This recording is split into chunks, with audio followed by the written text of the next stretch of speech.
سورۃ البقرہ شریف کی ابتدائی آیتوں میں سے ایک آیہ کریمہ جس میں اللہ تعالیٰ نے مومن کی صفت بیان فرمائی.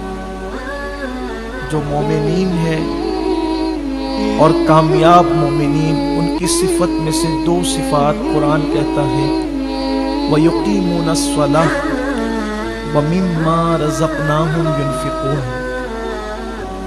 کہ وہ نماز کو قائم کرتے ہیں اور اللہ کی دی ہوئی روزی سے اللہ کی راہ میں خرچ کرتے ہیں. صرف اقامت صلاح کے حوالے سے دو جملے کہنا چاہتا ہوں. پورے قرآن میں کہیں بھی قرآن نے نماز پڑھنے کا حکم نہیں دیا،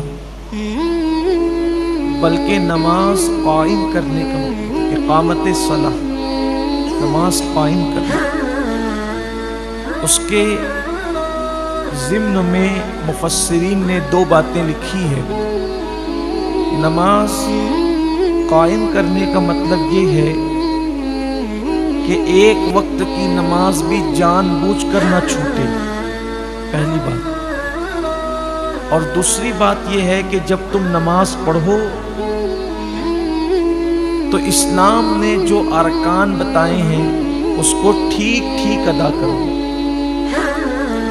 جیسے ہاتھ اٹھانے کا جو قانون ہے اس کے مطابق ہاتھ اٹھاؤ، ہاتھ باندھنے کا جو قانون ہے اس کے مطابق، رکوع کرنے کا جو قانون ہے اس کے مطابق، یعنی اس حدیث پر عمل کرو صلو کما رأیتمونی اصلی. اللہ کے حبیب علیہ السلام فرماتے ہیں نماز ایسے پڑھو جیسے مجھے نماز پڑھتے ہوئے دیکھتے ہیں. اب آپ دیکھ لیں نماز کی حالت میں کسی کے ہاتھ یوں ہوتے ہیں، کسی کے ہاتھ یوں ہوتے ہیں، یعنی جس کی جو مرضی ہے وہ کرتا ہے. یہ اقامت صلاح کا قانون نہیں ہے، اپنی مرضی نہیں. نماز سیکھیے اور سیکھ کر پڑھیے. میں نے تفسیر قرآن میں پہلے ہی دن کہا تھا، جو روزانہ ہمارے یہاں ہوتی ہے تراویح کے بعد، کہ کم سے کم گھنٹہ ڈیڑھ گھنٹہ نکال کر کسی اچھے عالم دین کے پاس یا کسی معلومات والے مبلغ کے پاس تھوڑا سا بیٹھ کر نماز سیکھ لیں. ظاہری ارکان کیا ہیں؟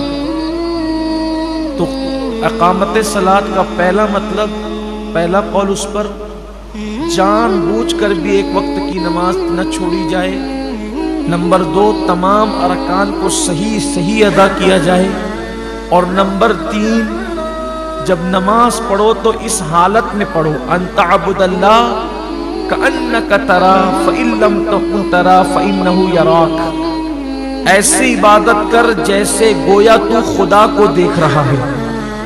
اور اگر یہ پوزیشن نہیں بن سکتی تو پھر یہ تصور کرو کہ اللہ تمہیں دیکھ رہا ہے اور وہ تو تمہیں دیکھ ہی رہا ہے. یعنی اس تصور کے ساتھ نماز پڑھنا کہ اللہ مجھے دیکھ رہا ہے. یہ ہے اقامت صلاح. اب آپ دیکھ لیں کہ ہم میں کتنے لوگ ہیں جن کا یہ حال ہے کہ وہ اقامت صلاح پر عمل کرتے ہیں.